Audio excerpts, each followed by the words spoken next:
I now give the floor to Her Excellency Dominique Hassler, Minister for Foreign Affairs, Education and Sport of Liechtenstein.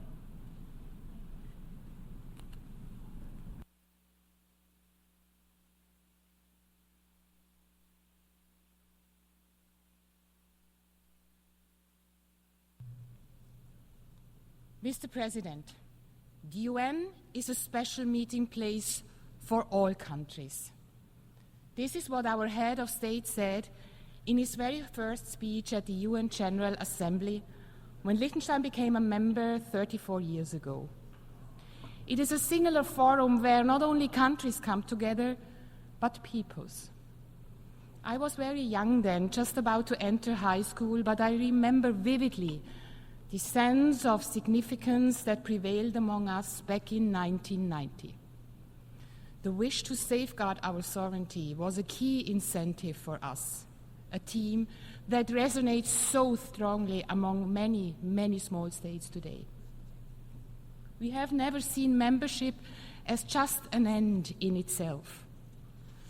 The United Nations has been a key foreign policy platform for Liechtenstein. We have made a significant political investment, developed our own profile, been an independent voice, and put forward our own initiatives, most recently the Veto Initiative. For us, the people and the government of Liechtenstein, the main purpose of the United Nations remains peace and security, to save succeeding generations from the scourge of war, in the immortal words of the UN Charter. It saddens me to say that this purpose has lost none of its relevance today. The aggression against Ukraine, planned and perpetrated by those who wield power in the Russian Federation, has not only destroyed the European security architecture, it has undermined the international legal order as such. And it has created a real risk and genuine fear of future illegal war-making, not just in our part of the world. After enjoying long decades of peace, which is much more than the absence of war, our people have been able to live in prosperity and with full respect for human rights. As a small state, without armed forces, the guarantor of our sovereignty is respect for international law, which the UN embodies like no other organization. Our unequivocal stance in support of Ukraine is thereof a commitment to the international order and ultimately to our own security. More than 2 years of brutal war of aggression have brought immeasurable human suffering, economic devastation of immense proportions, and environmental damage for decades to come. Many of these outcomes are, sadly, irreversible. But together, we have the opportunity and the responsibility to bring about a just peace. And indeed, there will be no peace without justice. Peace must therefore be based on the terms we have already set together in this hall, and it must ensure individual criminal accountability for those who have, willfully and unprovoked, initiated this war of aggression. This alone will ensure that there is a prospect for sustainable peace for Ukraine, but also for the region as a whole. This alone will give small states everywhere the confidence and belief that their sovereignty and territorial integrity will be protected and safeguarded here at the United Nations, while demonstrating that we are committed and able to fulfill the purpose that has brought us together in this organization. Mr. President, much of what we have done in recent years here in New York was driven by the belief that we must safeguard the role of the United Nations in maintaining peace and security. We support a strong Security Council, but see little indication that it will be able to come together in the way the current challenges require. Rather than criticizing and lamenting what is a political reality, we have to think about alternative avenues. avenues that do indeed exist. This assembly is the key platform in this respect. It has taken the lead on Ukraine, and it has adopted important decisions on the Gaza war. And under the terms of the veto initiative, which has resonated so strongly in this hall, it is given the option to act whenever the Council is paralyzed by a veto. The Pact of the Future has given us the necessary basis to continue what we have begun and to chart a new path for peace and security. Only in working together we will be able to deliver on this promise. Mr. President, for almost a year now, the situation in the Middle East has absorbed much of our attention. We have witnessed with horror the terrorist attack on the civilian population of Israel on the 7th of October. And we are shocked and appalled by the suffering of the civilian population of Gaza, the many thousands of innocent victims, a very large number of children among them, which is simply unacceptable.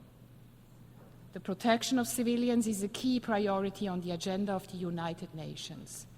However, it seems to be a mere afterthought for those making the decisions on both sides of the conflict, whose actions cause human suffering and threaten stability in the region. We are deeply concerned about the next level of escalation between Israel and Hezbollah and join the call for a 21-day ceasefire in order to prevent a further conflagration in the region. Liechtenstein is a strong supporter of the two-state solution. As such, we prioritize the protection of all civilians affected in our response and in our decision-making. We have contributed humanitarian assistance to the civilian population.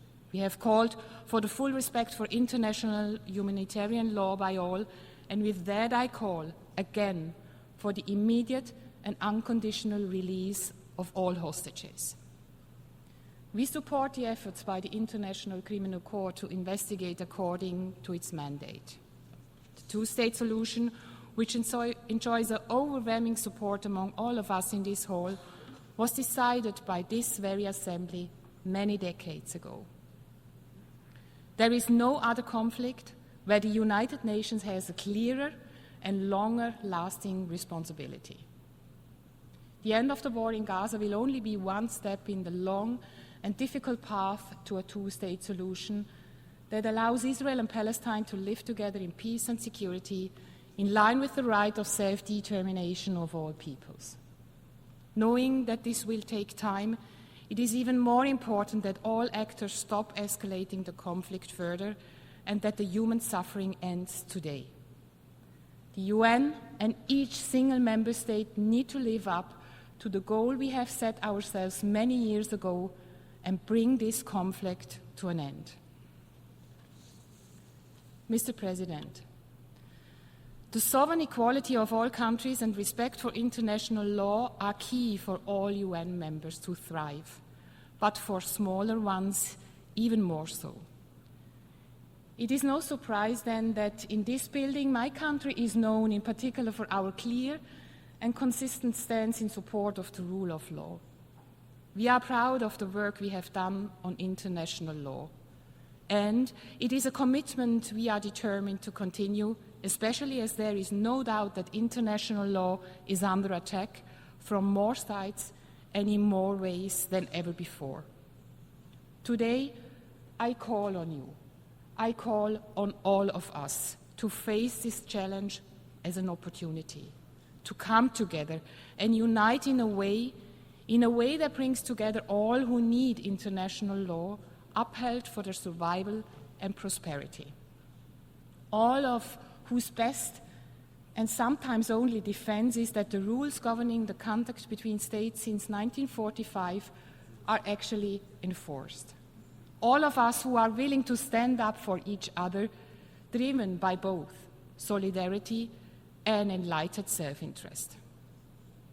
Today, it is a moment for us to realize that we must not take the existence of the United Nations for granted, that this organization's foundation is rooted in international law. but also that it is us in this room that have the power and means necessary if we work together. Doom and gloom are not the hallmark of leadership. We are encouraged by the fact that small states in particular are increasingly standing up for the rule of law and against the rule of might. We are gratified to see that the International Court of Justice and its decisions is looked at for guidance in our decision-making in challenges ranging from the two-state solution to the applicability of the Genocide Convention to climate change. This is a good and, more importantly, a necessary time to be the change that we want to see in the world. Mr. President, we politicians have the privilege, the agency, and the voice that we have to use. This, in my view, comes also with the obligation to speak up for those who do not have a voice. In a shockingly literal sense, the women of Afghanistan do not have a voice at all anymore. I therefore want to speak up for them from this podium. The denial of even their most basic human rights must be completely unacceptable for this organization and its representatives. We will continue to demand that the United Nations lives up to its special obligation and supports action to fight this extreme case of gender persecution. We must also speak up against the brutal oppression of women in Iran. Women across the world have been speaking up as agents of change for many years. We must ensure those voices are amplified at the highest level. As experience has shown, we will get better results for everyone if we entrust leadership positions much more often to women. As many others, I believe that it is a credibility challenge for the United Nations that a woman has yet to lead this organization. After decades of talking about gender equality, the United Nations should shine as an example. Mr. President, we simply need to do what we have promised. On peace, the central mission of this organization, on gender equality, on human rights, on deterring aggression, and on ensuring accountability. The collective action so urgently needed today requires strong leadership, which is often lacking today. Leadership, whether by woman or man, comes with responsibility, accountability, and with the ability and willingness to listen to and work in the interest of those we represent. All of us that have had the privilege to speak from this podium have an obligation to present and future generations to deliver on the great hopes placed in our United Nations. Only then is this organization the singular place that serves the people of the world in their desire for world peace. Thank you.